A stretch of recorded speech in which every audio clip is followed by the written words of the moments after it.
Coucou à tous, j'espère que vous allez bien. Alors aujourd'hui, on se retrouve du coup ensemble pour broder cette toute petite toile de chez Ferry. Donc c'est une petite toile que vous avez certainement dû voir passer, pardon. J'ai oublié un mot. Je suis assez épuisée en ce moment. C'est une toile que m'a offert, enfin je vous le rappelle pour les nouveaux et nouvelles, qui m'a été offerte du coup par Elisa. Donc je mettrai du coup sa chaîne ici à l'écran et également dans la barre d'infos. Je ne sais pas du coup s'ils vendent cette mini toile. Moi au moment où j'avais regardé, je ne la trouvais pas, mais peut-être que vous pouvez la trouver de votre côté. Donc j'essaierai de nouveau de chercher. Je sais que parfois ils vendent les toutes petites toiles vraiment pas chères. Moi enfin je l'ai trouvé trop mignon et du coup c'est pour ça qu'elle me l'a offert. Voilà, donc c'est des petits projets, mais des petits projets comme vous pouvez voir avec énormément de travail puisqu'on a du point arrière, du point de nœud, des demi-croix et des croix pleines. Voilà, donc je vous avais déjà fait l'unboxing si jamais ça vous intéresse. Ok, voilà, on a également aussi des, comment on appelle ça, des mélanges de couleurs, voilà. Vous m'excuserez, donc la fenêtre est ouverte. Je ne sais pas ce qui s'est passé. Ce matin, il faisait super froid. Je m'étais complètement couverte et là, il fait super chaud. Donc j'ai ouvert la fenêtre. Alors, voici mes avancées du coup. Je ne sais plus. Je pense que quand j'avais brodé un petit peu avec vous, c'était lorsque j'avais fait mon coup de gueule par rapport aux personnes qui critiquaient les toiles chinoises en fait, tout simplement. Donc du coup, vous pouvez voir que j'ai très bien avancé, je pense, par rapport à la dernière fois. Alors vous voyez, j'avais même laissé mon fil. Je pense que je devais vraiment être épuisée parce que c'est pas du tout mon genre en fait de faire ça. Hop, je coupe juste le bout pour pouvoir le rentrer plus facilement dans mon aiguille. Et puis on va continuer. Je me souviens que c'était en fait les petits symboles verts ici que vous pouvez apercevoir. Hop, donc je pense que je vais vous zoomer, ça sera beaucoup plus facile pour vous de voir ce que je fais, même si je parle en même temps et que vous êtes sans doute en train de faire autre chose et que vous regardez pas forcément. Moi je sais que quand voilà je brode, j'aime bien écouter du coup les copines broder. Hop, donc je vais régler la caméra pour zoomer tout ça et je vous retrouve. Donc j'espère que ça sera pas trop flou pour vous. Donc Ferry, vous savez, avant qu'on fasse le point arrière, c'est un peu pixelisé, surtout pour les petits projets. Vous voyez, on est sur une toute petite échelle. Mais une fois qu'on fait le point arrière, c'est incroyable comment dire, le dessin se révèle. Je vais vous montrer d'ailleurs mon petit chat. Je crois que je vous l'avais déjà montré en projet terminé. Mais vous voyez, il n'y a rien à voir. Avant que je fasse le point arrière, en fait, c'était vraiment très pixelisé. Et regardez maintenant, une fois le point arrière réalisé. Donc, j'ai fait un petit peu des cafouillages. Voilà, le point arrière était très compliqué. Je sais que les cafouillages, je les ai faits au niveau des bras. Je pense que ça peut se voir. Ces bras sont un peu mal formés, si je puis dire. Mais sinon, le reste, je me suis bien débrouillée. Et j'aime trop aussi les petites... comment on appelle ça, ces petites joues rosées. Enfin, je le trouve trop mignon. Et la souris, franchement, on est sur un petit... une toute petite échelle. Et elle est... je la trouve très réaliste. Voilà, donc revenons à nos moutons. Écoutez, c'est le cas de le dire, puisqu'on a un mouton avec un cactus que je n'ai pas encore fait. D'ailleurs, je suis en train de faire du coup au niveau de son postérieur. Voilà. Donc on va commencer ça ensemble. Je ne sais pas si je vais essayer comment dire, que vous voyez quand même grand chose. Hop. Ça commence bien. mais ça se défait généralement très très rapidement. Avec Ferry, hein, quand on a des nœuds, franchement, la luminosité, je ne sais pas si vous voyez bien, puisque c'est pareil en fait, le temps est très indécis aujourd'hui. Écoutez, donc on fait comme on peut. Pourtant je suis pas dos à la fenêtre, hein. Vraiment je suis face fenêtre, donc je suis censée recevoir toute la lumière et j'ai aussi une très grande fenêtre. Mais écoutez, ça reste quand même sombre. Voilà. J'ai une lampe, vous savez, qui se met au niveau de votre caméra, une sorte d'éclairage et tout, mais je sais pas, il faudrait que j'en rachète une de meilleure qualité, puisque celle que j'ai se décharge hyper rapidement. Donc franchement, j'ai pas envie de la sortir, puisque c'est inutile. Pour qu'elle marche 15 minutes, franchement, c'est pas... Je n'y vois pas grand intérêt. Ah là là. Donc j'espère que vos vacances se passent bien. Hop, écoutez, moi on va dire que je suis en train seulement de me reposer avec tout ce qui s'est passé ces derniers jours. Si vous suivez un petit peu mes vidéos, vous comprenez. Donc ce ne sont pas du tout des vacances reposantes. Voilà.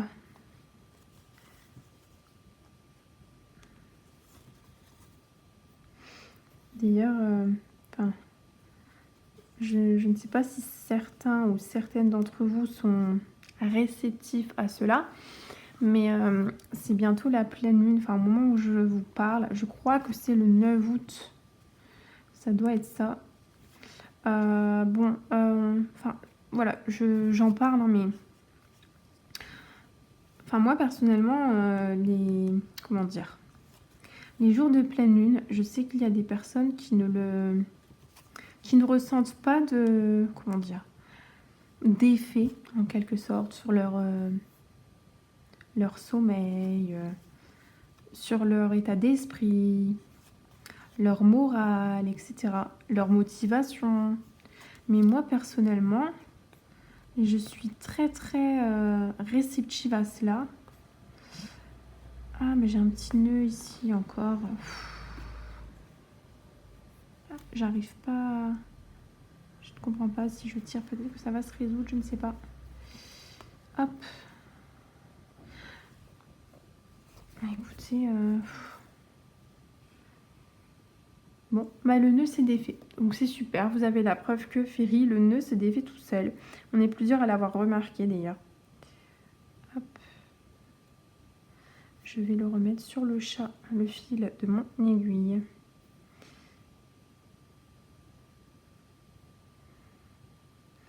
Et du coup, par rapport à la pleine lune, il y a des personnes qui vont vous dire que c'est des inepties, que c'est n'importe quoi, etc.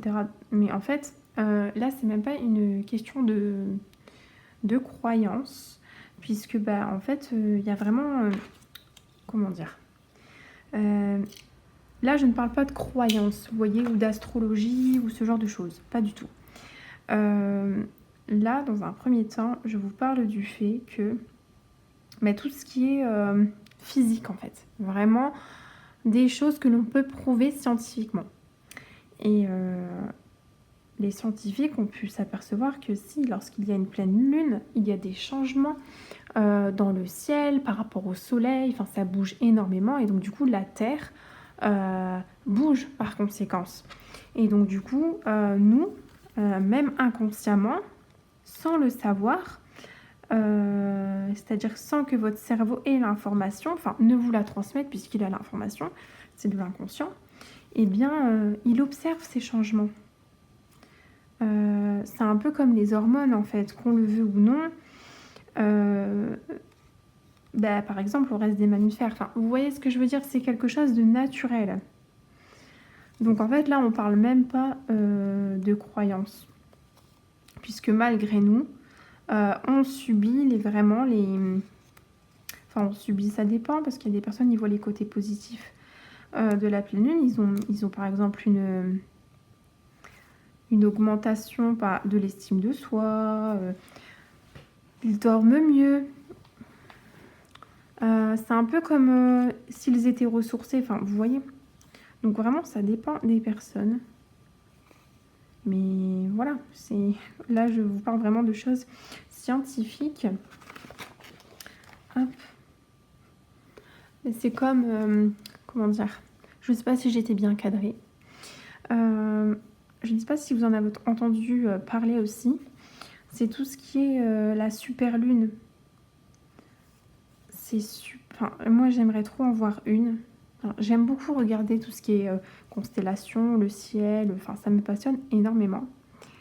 Et la super lune, ça doit être incroyable à voir. En fait, c'est lorsque, comment dire, la lune elle est plus grosse que la moyenne. Alors je ne saurais pas vous dire le pourquoi du comment. Je ne suis pas dans l'astrophysique, mais je pense que vous trouverez des explications plus physiques si ça vous intéresse, enfin un peu partout. Mais ouais, c'est quand la lune elle est plus grosse que la moyenne. Voilà. Et ce qui est super intéressant aussi, c'est que en fait la pleine lune, c'est vraiment quelque chose de réglé. C'est-à-dire que c'est fou hein, de se dire qu'elle intervient à chaque fois tous les 29 jours et demi. Elle est là. Alors c'est jamais tous les 30 jours, c'est jamais tous les 28 jours. Elle est réglée comme une horloge. Et ça, je trouve ça mais vraiment incroyable. C'est pas comme une pluie. Vous voyez, des fois, il prévoit de la pluie. Et puis, bah, la pluie n'apparaît pas forcément. Et bien là, en fait, tous les 29 jours et demi, elle est présente.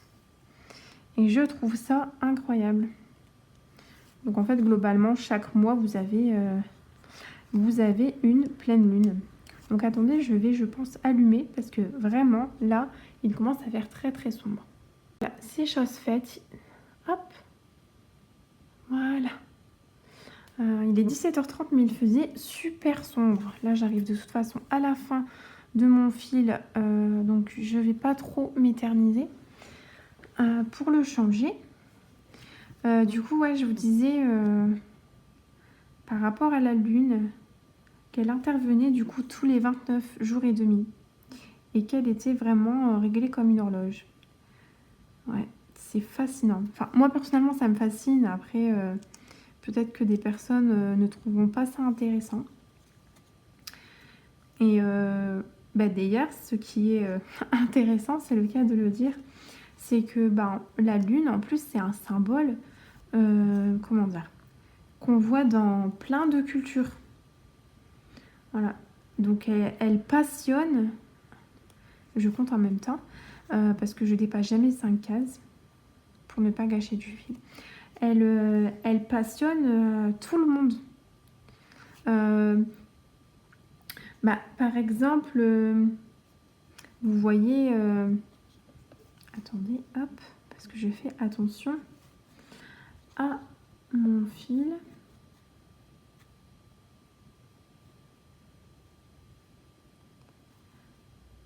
Donc, elle passionne... Hop. Déjà, en premier lieu, les physiciens, tout ça.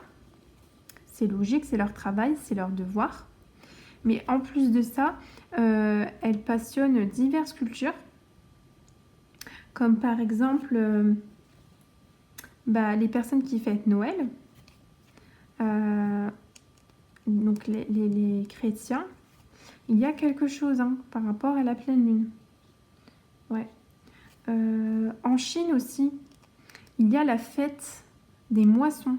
Je ne sais pas si vous en avez déjà entendu parler, mais la fête des moissons, en fait, c'est quelque chose que les Chinois fêtent toujours, mais qui est né il y a très très longtemps. En fait, ça remonte au temps où il n'y avait pas les éclairages qu'on a aujourd'hui. Et les paysans travailler. Donc en même temps, je vais venir cacher mon fil. Donc les paysans travaillaient très très tard. Et forcément, bah, sans éclairage, c'était dur de travailler. Mais grâce à la lune, ils pouvaient se permettre de travailler assez tard puisque la lune les éclairait. Donc ça les permettait de maintenir leur fréquence de travail. Il y a une mouche qui vient, c'est génial. Je ne sais pas comment elle est rentrée. Donc vous devez l'entendre très certainement. Il y a un ASMR mouche. Voilà. Mais bon, j'ai des chats, hein, donc ils vont pas tarder à la chasser si elle se montre trop embêtante et si elle ne sort pas. Hop, je vais couper mon fil. Où est mon coupe-fil? Bonne question. Bon, je l'ai retrouvé. Il était en dessous de quelques broderies. Hop. Et donc du coup, oui, voilà, la lune leur permettait de maintenir leur fréquence de travail. Et depuis ce temps-là, les Chinois continuent de fêter la fête des moissons. Donc je crois que c'est en octobre. C'est à la période automnale. Voilà. Parce qu'ils sont très reconnaissants du coup d'avoir la lune, quoi, tout simplement. On a aussi du coup les musulmans, hein, voilà, qui fêtent Ramadan par rapport à la lune. Voilà, comment elle est positionnée. Ils savent à peu près le jour. Comment dire, ils vont commencer à jeûner, vous voyez. Donc, ça impacte énormément de monde et je trouve, ça rassemble en fait.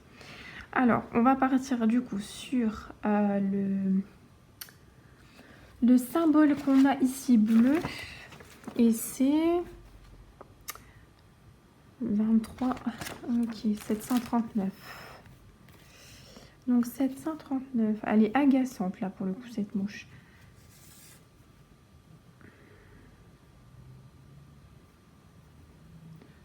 J'ai les chats qui dorment, alors j'ai pas grand espoir.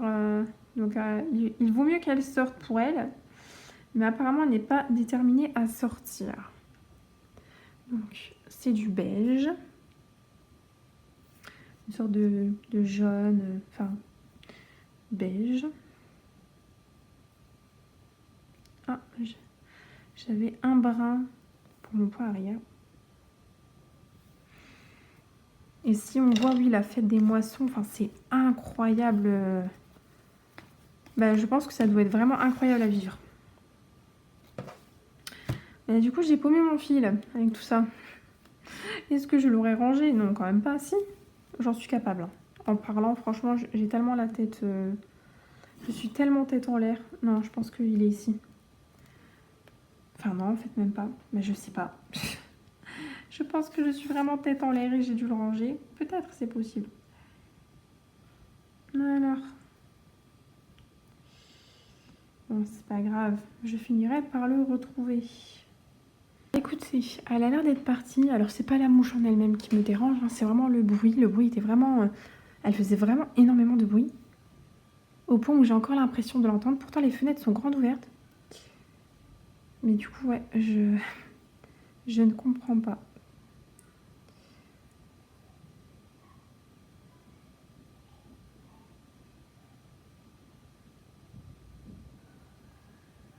Si vous entendez des enfants, c'est normal, il y a énormément d'enfants qui jouent dehors. Du coup, oui. Hop, 23. Donc, c'est du bleu. Voilà. Alors, je vais du coup faire mon petit point pour bloquer mon fil.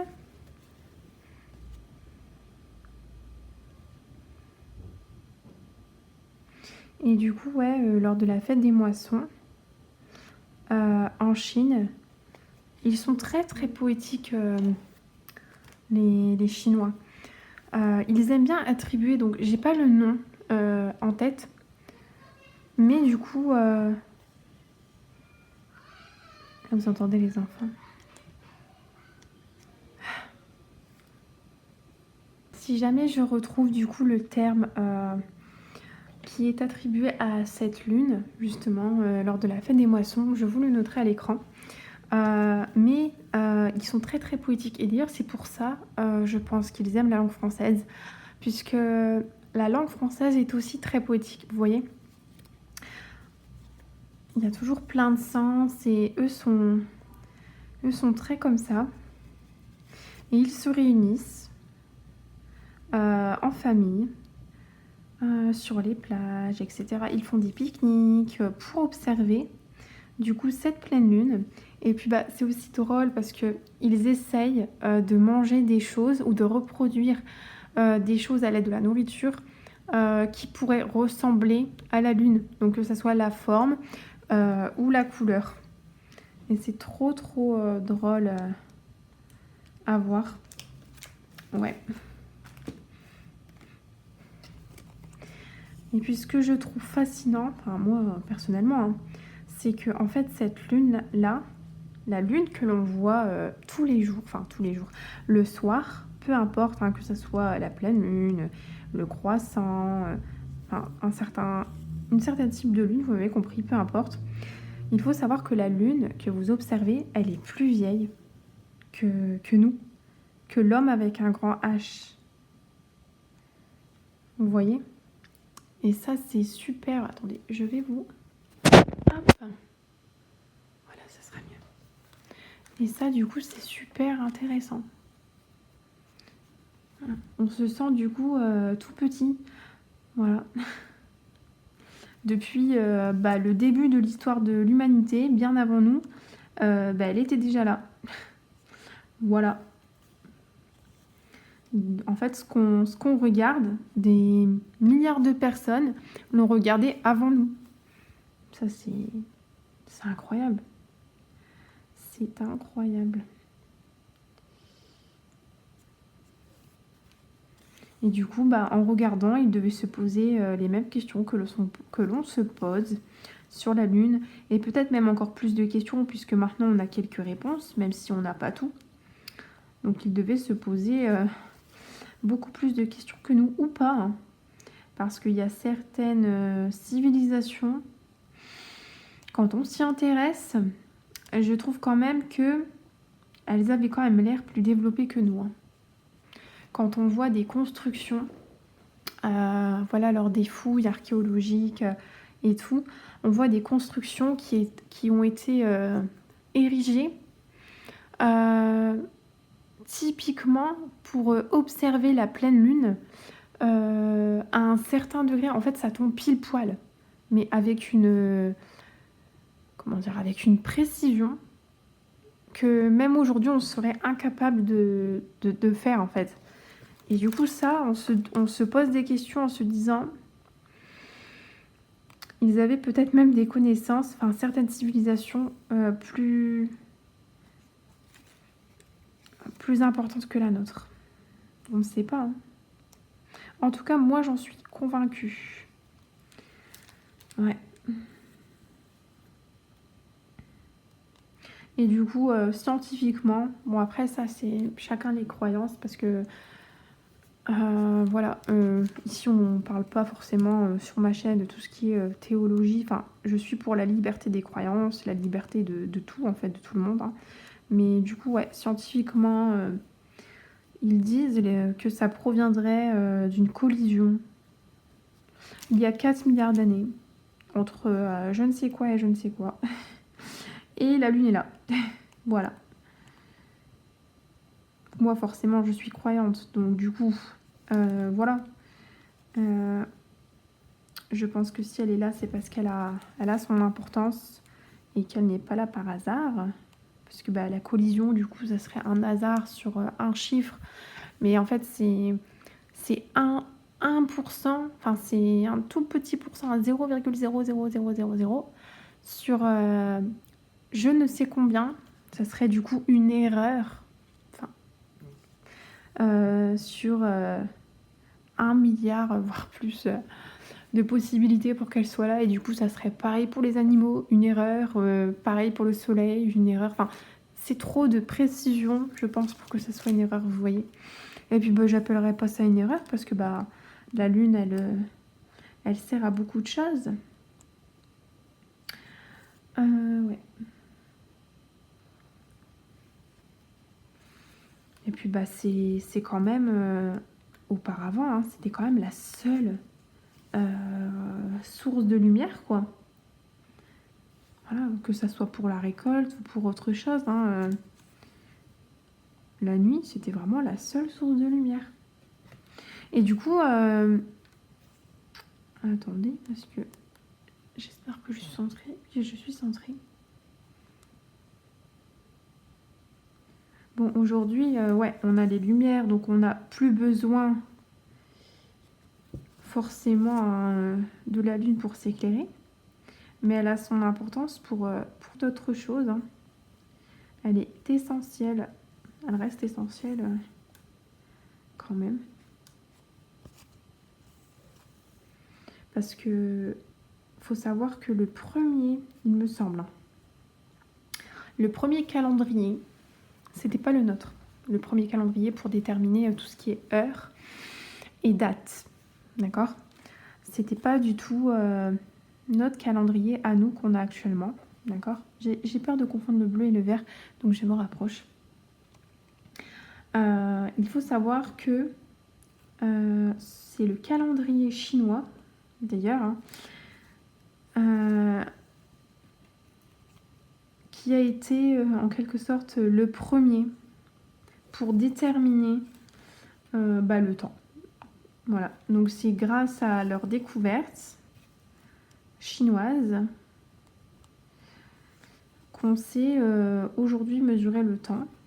Et après, nous, on a vu du coup nos propres calendriers. Voilà. Donc vous voyez, elle ne sert pas seulement à éclairer en fait.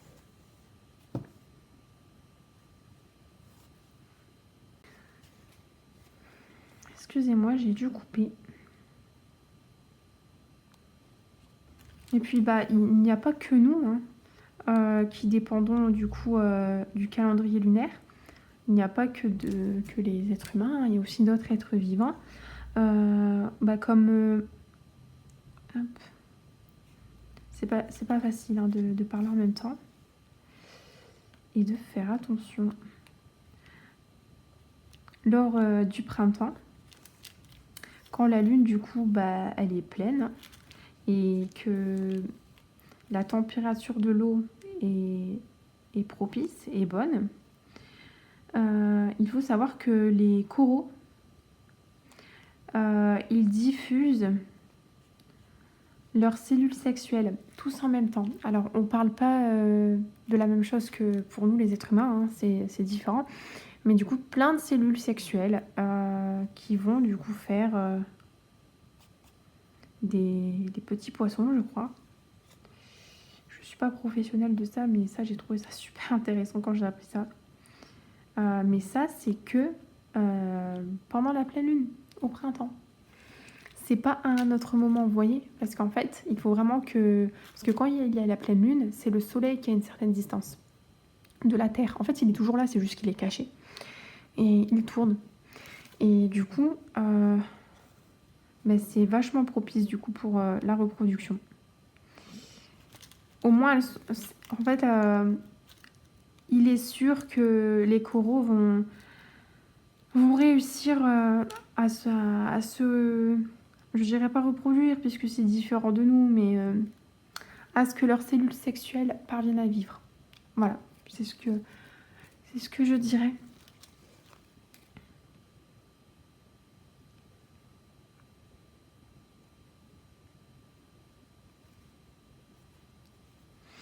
Ouais. Après, voilà. Ce qui est super intéressant, c'est d'avoir le point de vue...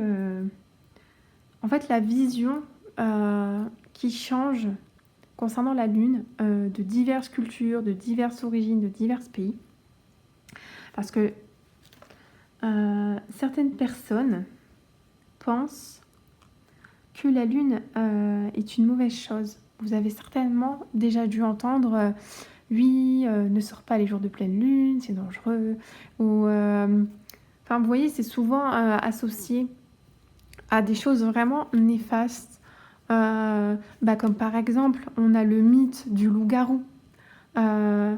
lorsque c'est la pleine lune, les chiens deviennent loups-garous et peut-être il y a encore d'autres choses. N'hésitez pas du coup à me dire en commentaire les légendes que vos parents... Enfin, moi, je suis hyper intéressée par rapport aux légendes parce que justement, je vais vous expliquer quelque chose. C'est que chaque légende, même si elle est un peu fantasque, chaque légende a un petit point de vérité, en fait. Et du coup, n'hésitez pas à me dire en commentaire ce qu'on vous a dit par rapport à la pleine lune, de négatif, comme le positif, les plantes poussent par exemple plus vite, il ne faut pas hésiter à arroser parce que justement ça favorise la... Bon, et puis il y a aussi tout ce qui est les sorcières, etc. Enfin, voilà. Vous l'avez compris. Et en fait, comment dire, il y a beaucoup de personnes qui associent la pleine lune à la peur. Voilà, pour eux, c'est vraiment quelque chose d'effrayant. Comme je vous l'ai dit, la légende du loup-garou qui s'est transformé. Et en fait, cette vision-là, il faut savoir que elle est inspirée de faits réels. Voilà. Puisque auparavant, je vous l'ai dit, il n'y avait pas d'éclairage, sauf la lune. Et du coup, lorsque la lune décroît, elle reflète moins de lumière. Donc parfois, la lune éclaire énormément. Et parfois, la lune éclaire très peu. Voilà. Sur la Terre. Et lorsque, auparavant, et c'est toujours le cas, je pense, pour certains mammifères, dans la savane, etc., il n'y a pas forcément d'éclairage, puisqu'il n'y a pas d'être humain. Mais moi, je vous parle d'être humain, d'accord, par le passé. Du coup, lorsque il fait sombre, qu'est-ce qu'il se passe ? En fait, les prédateurs, humains ou animaux, ont beaucoup plus de facilité à attaquer leur potentielle proie. Oui, on vous prend par surprise dans le noir. Donc forcément, c'est beaucoup plus facile pour eux de vous attaquer. Voilà. Et donc du coup, cette légende de le loup-garou qui se transforme, etc., le chien qui se transforme en loup, en fait, c'est un peu... C'est un peu l'être humain, la journée qui est tout à fait gentil, tout à fait serviable, bon avec les autres, etc. Et la nuit, il enlève son masque et révèle son vrai visage. Et c'est là justement qu'il peut attaquer son voisin, lui voler des choses, ou bien carrément assassiner, parce que aujourd'hui on pense qu'il y a beaucoup plus de... tout ce type, vous voyez, d'actualité. Mais en fait, au Moyen-Âge, il faut savoir qu'il y en avait énormément, et même bien avant le Moyen-Âge. C'est juste que comme il n'y avait pas des chaînes de télévision qui rabâchaient ça à longueur de journée, forcément, aujourd'hui, on a l'impression qu'il y en a plus. Sauf qu'en fait, pas du tout. Voilà, c'est juste que quand on entend ça à longueur de journée, on a l'impression vraiment, c'est anxiogène, qu'il y en a plus, alors que pas du tout. Ça a toujours été... il y a toujours eu des fous furieux partout, en fait. À n'importe quelle période, voilà. Et du coup, en fait, cette légende, cette peur, justement, de la pleine lune, proviendrait de là. Voilà. Et d'ailleurs, vous avez certainement, peut-être encore des personnes adultes, mais je parle aussi des enfants. Vous voyez cette peur du noir qu'ont les enfants ? Eh bien, c'est commun. C'est-à-dire que ça fait partie du développement de l'enfant.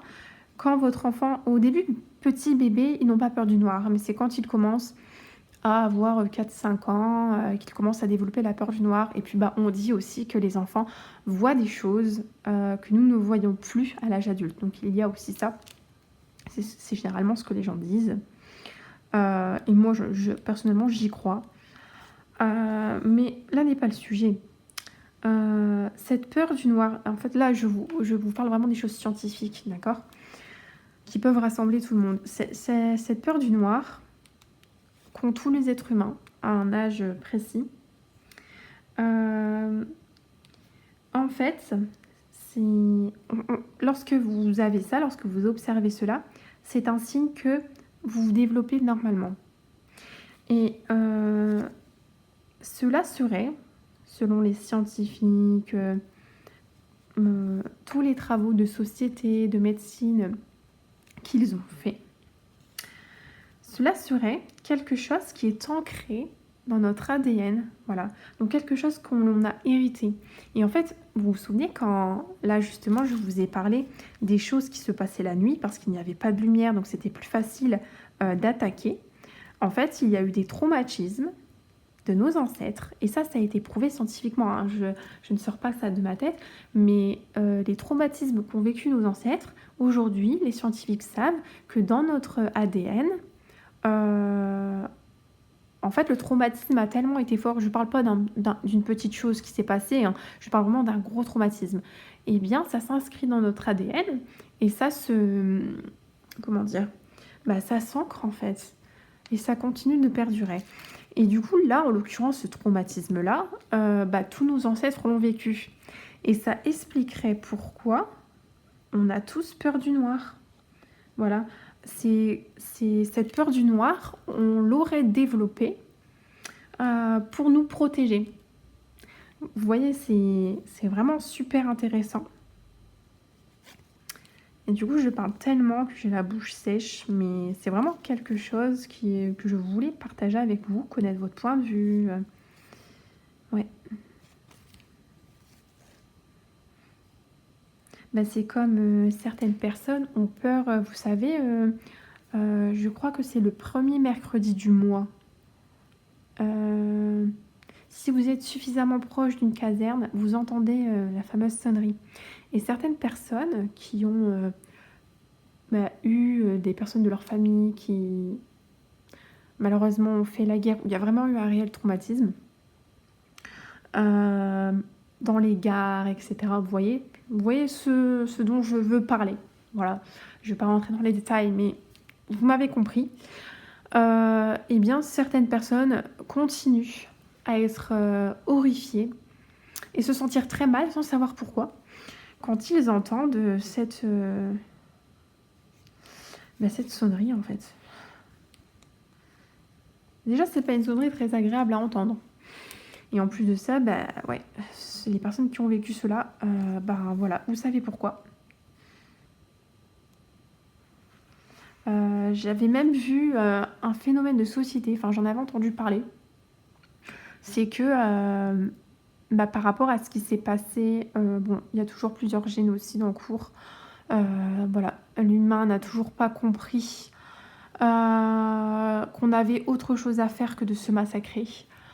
Voilà. Mais là, je parle d'un génocide qui a eu lieu par le passé. Donc par rapport à Auschwitz et compagnie, eh bien, si vous avez par exemple certaines personnes de votre famille qui ont malheureusement été déportées, etc., en fait, il faut savoir que quand vous étiez déportés, les cheveux étaient tondus. Voilà, on vous mettait dans la baignoire et voilà. Et on rasait, et on vous lavait, enfin on tondait, etc. Enfin, ou même dehors, enfin bref. Voilà, j'ai pas envie d'entrer dans les détails. C'est pas des détails, à raconter, je pense là. Voilà, on est censé partir dans de bonnes vibes et j'ai pas envie de... Tout ça, vous connaissez, hein. Et en fait, il y a certaines personnes de ma génération, par exemple, ou d'anciennes générations, moi j'ai 27 ans, qui, lorsqu'elles, enfant, parce que souvent on a ces peurs-là enfant, quand leur maman ou leur papa les mettait dans la baignoire, en fait, ils commençaient à s'agiter, à crier, etc. quand on leur touchait les cheveux. Parce qu'en fait, c'est un traumatisme qui s'est répercuté. Et même dans le cas de certaines choses que je ne vais pas mentionner ici, parce que je ne sais pas si YouTube pourrait retirer ma vidéo ou pas, voilà. Dans le cas de... Je vais prononcer la première lettre V, vous m'avez compris, d'une grand-mère, d'une arrière-grand-mère, etc.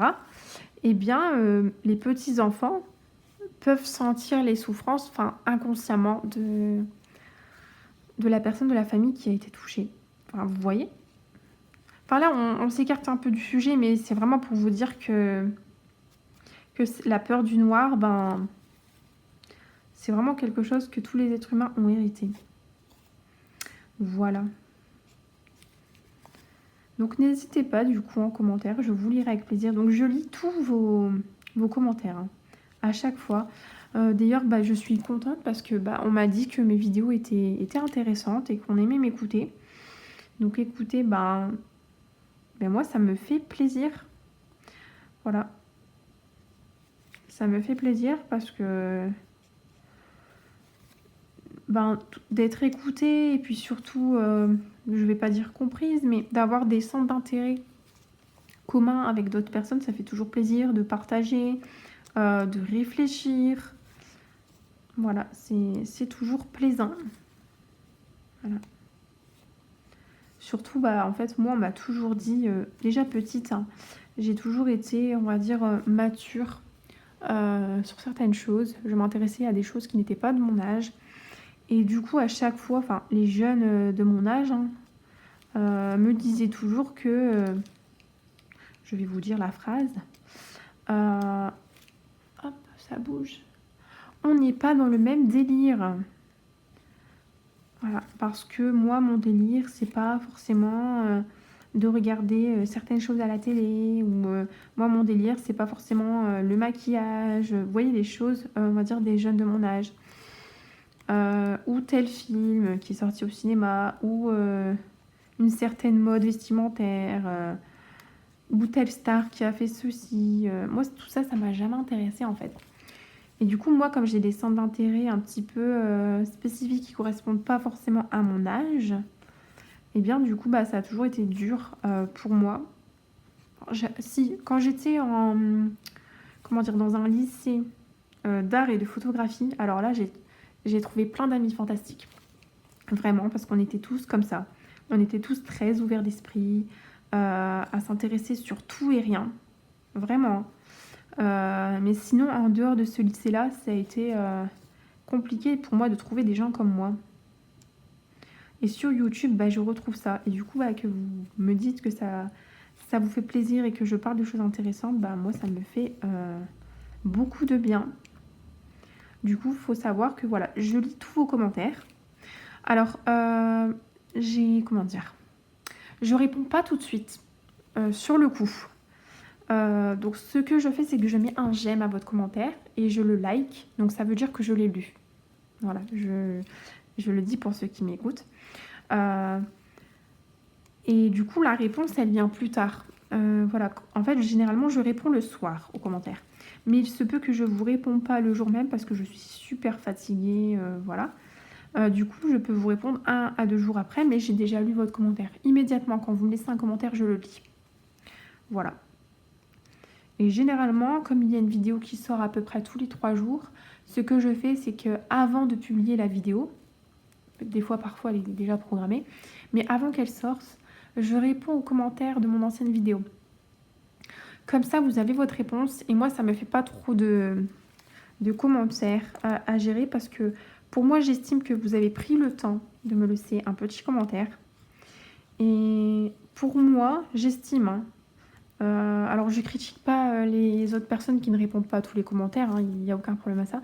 Mais moi, de mon point de vue, j'estime que vous m'avez accordé du temps. Du coup, moi, en échange, c'est normal que je vous accorde un peu de mon temps et que je vous montre que ben, je suis reconnaissante que vous m'avez écouté, que vous avez passé du temps avec moi en faisant d'autres activités créatives. D'ailleurs, n'hésitez pas à me dire ce que vous faisiez en même temps que moi là actuellement. Est-ce que vous brodez, est-ce que vous crochetez, tricotez, moi ça m'intéresse, hein, ça il faut le savoir.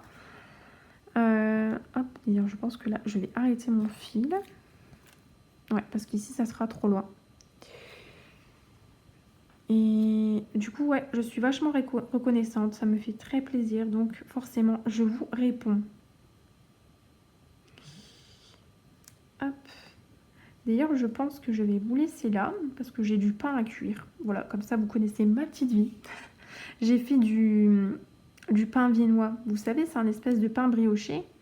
Et ce que je vais faire, c'est un petit peu estival, hein, c'est que je vais faire du thon avec de la mayonnaise, de la salade, etc. Je vais en faire des sandwichs. Mais là, il faut bien que le pain se cuise. On va pas manger du pain cru, de la mie, de la pâte. Voilà. Donc je vais aller faire ça parce que forcément la pâte, il fallait qu'elle gonfle. Après, il fallait que je mette en baguette. Et ensuite patienter encore le temps que ça monte, quoi. Donc là, je vais aller faire de petites entailles pour une jolie surface. Je vais aller mettre un peu de lait et de dorure, enfin d'œuf pour faire un petit peu la dorure, pardon, pour que ça fasse un beau pain sur le dessus. Et puis voilà quoi, donc je vais vous laisser ici. Je pense que j'ai beaucoup blablaté avec vous. Donc on aura fait vraiment quelques points ensemble, hein, pas beaucoup, hein, mais c'est quand même une avancée. Donc écoutez, moi je vous fais de gros bisous, prenez soin de vous et je vous dis à bientôt pour une nouvelle vidéo. Salut!